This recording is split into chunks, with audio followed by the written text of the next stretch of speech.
used salon services for hair coloring? We have. What's the experience? Luxury, sustainable change, right? And you feel pampered. Do it at home. Probably, there will not be 100% gray coverage. Trust me, I've seen it happening to people. So if you want to put yourself to luxury, pampering, and a sustainable change, like the color, leave the guy to the experts, if budget permits, of course. Yeah? So you can give someone a gold standard of how to act and carry themselves in a variety of situations through those videos or e-learnings. Now there are companies like Skillsoft. You can buy videos in dozens. Just get into a yearly agreement and you can buy so many. Yeah? There are so many companies, they are creating very good sales videos. Just sales videos, enter in Google. You'll find plenty of them, and they're doing a good job, trust me. Now, technology can help to reinforce things that would otherwise require the physical presence of a training consultant or a manager. Now, there are companies, they're also producing telepresence platforms.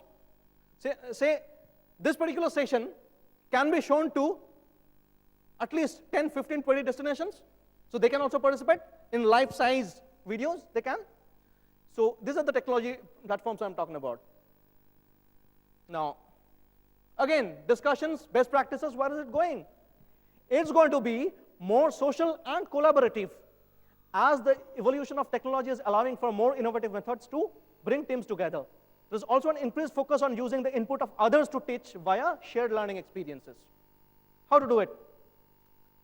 Sales trainers and training firms are providing the nuts and bolts of a sales process. They'll tell you exactly step 1, 2, 3, 4, 5, this is all you need to do. But innovative sales training companies are moving into creating small chunks of information to disseminate among learners. They're doing this and then creating social learning environments for people using the internet with which to collaborate in conjunction with the other trainings. Now, anyone from L&D would always support the 70-20-10 platform or the approach. So it's been already tested that 70% can be assimilated by the trainee on job, can be learned on job. 20 is through coaching, and 10 through classroom sessions. Now, on job, if we have this 1-2 full days of training session, which is classroom based, and try to apply 70-20-10 principle, it will be a little adventurous for us. And this guy who also carries a sales target, it will be a little difficult. So if we want to put him on a training program, it has to be a clear-cut curriculum which says, okay, these are the development areas, you need to get this done. Now, shared learning, not much. Create a social platform. It can be done in intranet as well, or we can hire any of the existing services. Put up a topic, let 15 of them like it, let 2 of them ask questions. Then it becomes a very intelligent forum, right? The idea is to create synergy amongst people. These learners all have the same training, but they want to take it to the next level. They can learn from each other. So this allows individuals to collaborate, either using live chat or checking back at a later time. Move to coaching. The final best practices. Guess who? Okay. Now this character is the latest version of a humanoid, a robot. His name is Zeno. He is available at US dollar 14,750 today. Yeah? And his creator's name is Hanson. So Hanson's Robotics is the company which is launched about 3 months back, right? There's a company called Robot Shop, so you can browse it there. Now, this guy has got a cognitive power. If you tell him that, okay, I only drink Earl Grey tea, he'll never serve you a green tea. Okay? If you tell him, where have I kept my specs? He'll know what are the probable 8 spots. So that's Zeno. He's been coached to perfection. over a period of last 8 to 9 years. ZENO. So I thought he can be a wonderful coachee. The coach is Hansen himself, and that's Hansen's son. He sees a whole lot of competition. The team is Dad, Zeno, and himself. He sees a tremendous amount of competition within him and Zeno, because he does a lot of good job, which is appreciated internationally. Small thought here. Yeah? For some salespeople, maintaining an appropriate emotional distance from their client is no problem. For others, it's a real struggle. Sales is about gaining trust. It's not about promising a prospect. The stars and the moon.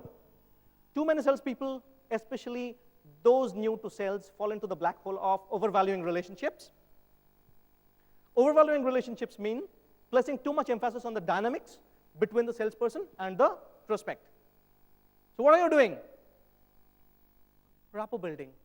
So for the last 3 Saturdays, he's been rapport building with the client. Observation.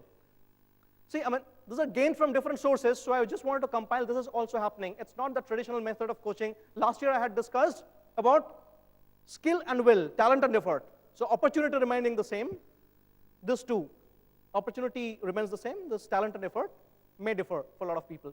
But this year I've seen the trend that people are failing because they're overvaluing relationships with their clients. It's becoming difficult for the entire company to serve these clients. So this needs to be coached properly. Going into a sales call with a mindset of wanting to sell something compromises his filter. Instead of determining if he even has a qualified buyer in front of him, he leapfrogs to the marriage proposal and place himself in the position of saying anything to close the deal. This has been observed. Now,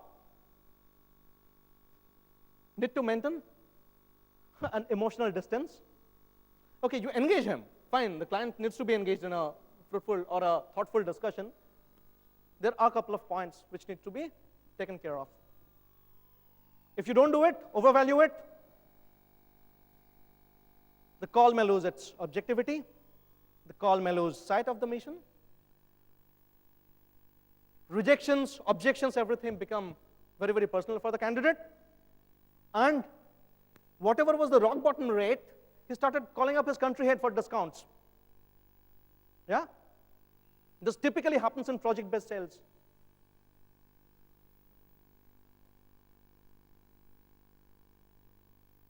This needs to be coached. Overvaluing relationships lead to a number of negative outcomes. However, there are several things you can do.